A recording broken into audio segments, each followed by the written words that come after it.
Good day mga kamans kalog. Andito po tayo ngayon sa ating mekaniko kay Morse Wanted Works. At pinagawa po natin yung Honda Click natin na si Timaw. Pinalagyan natin ng hollow switch para sa high beam ng ating auxiliary at saka sa rapid na kanyang busina. Dito ako pumunta kasi trusted kong mekaniko itong si Morse. Alright, yan na, tine-check. Napakita ko sa inyo. Napagana ko yan. Ang gana naman lahat. Dito ako nagpapagawa kasi trusted ko na to eh.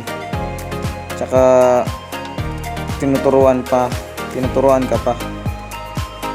Okay, so kita nyo naman. Tsaka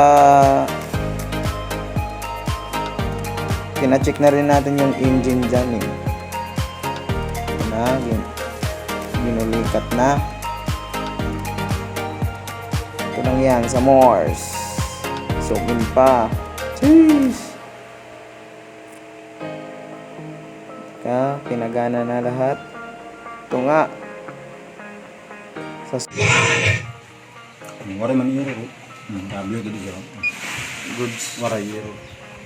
Okay guys. Tanggal mo nga no ta. PMS. Ita. Tanggalon ko ah. Tinanggal. Injector. Sensor injector. Ah. Kita ini oh, tagal injector ah. Sensor.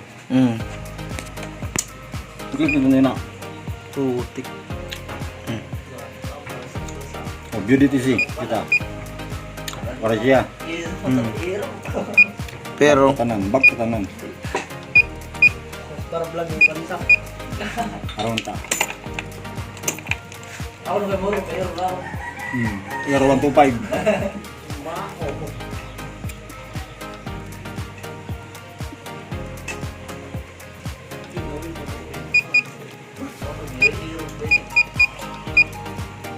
Arit sa click 125.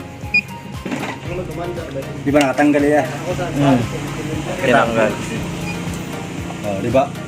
Yung Yung inject. 12. Number 1 injector. Kasi adi man tanggal man.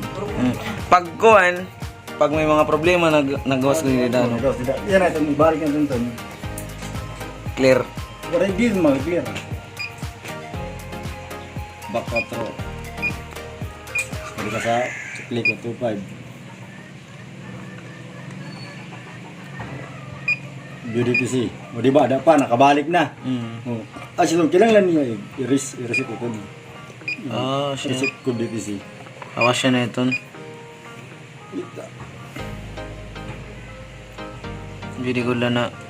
Binigod na tol ano.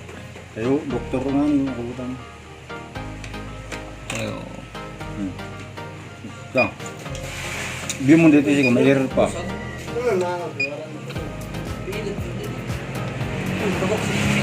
Ano na? Nice! Cheers! Ito na nga, binalik na yung front cover natin tsaka headlight. Yan, ground na yan.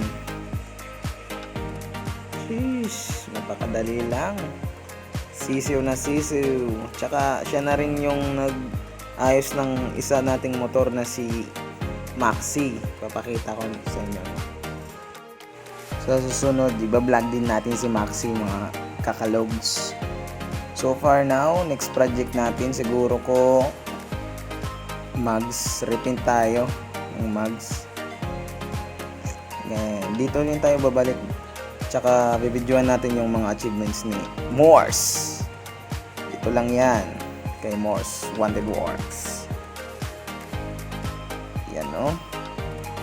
Tsaka guys, kung gusto nyong magpaayos, dito na lang kayo. Habang nag-aayos kayo, matututo din kayo. Ito Ito nga, pag binuksan yung kuha natin. Ito ang pang-gilid ko. Yan. Pagbaklas yan. See you sa part 2 ng video. Next project.